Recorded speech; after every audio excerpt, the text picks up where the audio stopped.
Nah,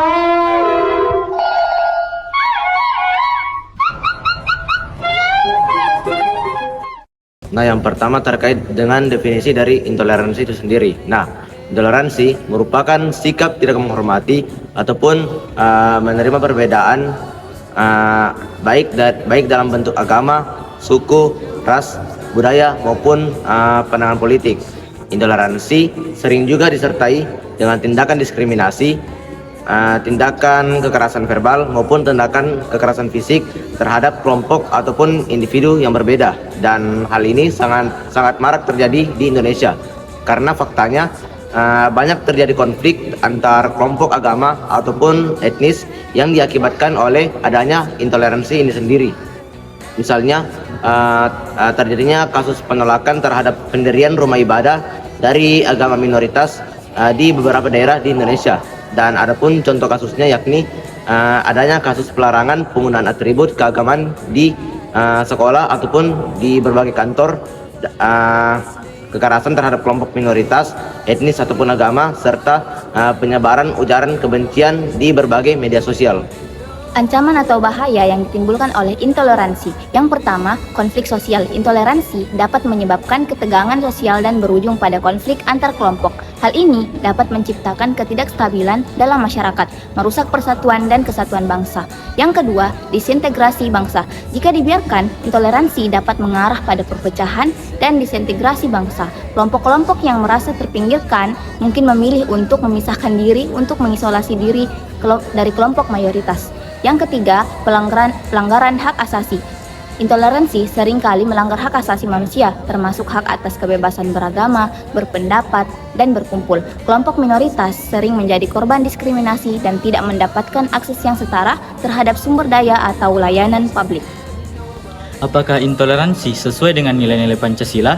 Intoleransi bertentangan secara fundamental dengan nilai-nilai yang terkandung dalam Pancasila.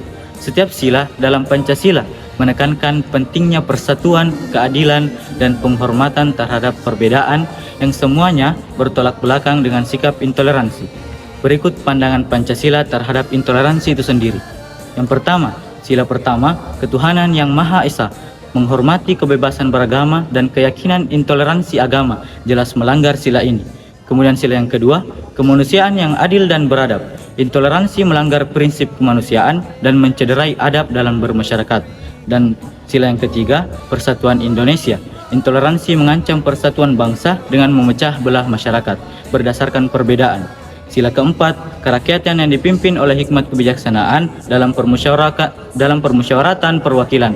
Pancasila mengajarkan penyelesaian masalah melalui musyawarah, bukan dengan cara kekerasan atau diskriminasi. Kemudian sila yang kelima, keadilan sosial bagi seluruh rakyat Indonesia.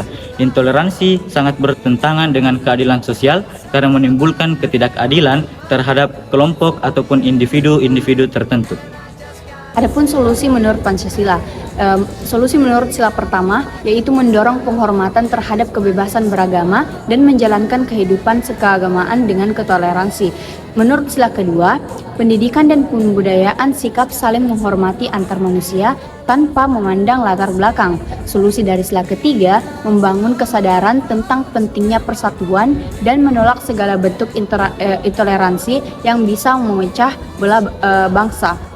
Dan menurut sila keempat, menyelesaikan perbedaan dan konflik yang terjadi melalui dialog dan musyawarah dengan kebijaksanaan. Sementara dan terakhir, solusi dari sila kelima yaitu mengupayakan keadilan sosial dan memberikan kesempatan yang sama kepada setiap warga negara tanpa diskriminasi. Nah, dengan solusi ini merujuk pada Pancasila, intoleransi dapat dilawan melalui pendidikan yang mengajarkan nilai-nilai persatuan, toleransi, dan keadilan. Pancasila juga mendorong penyelesaian konflik secara damai dan musyawarah, serta menolak segala bentuk diskriminasi dan kekerasan yang berasal dari intoleransi.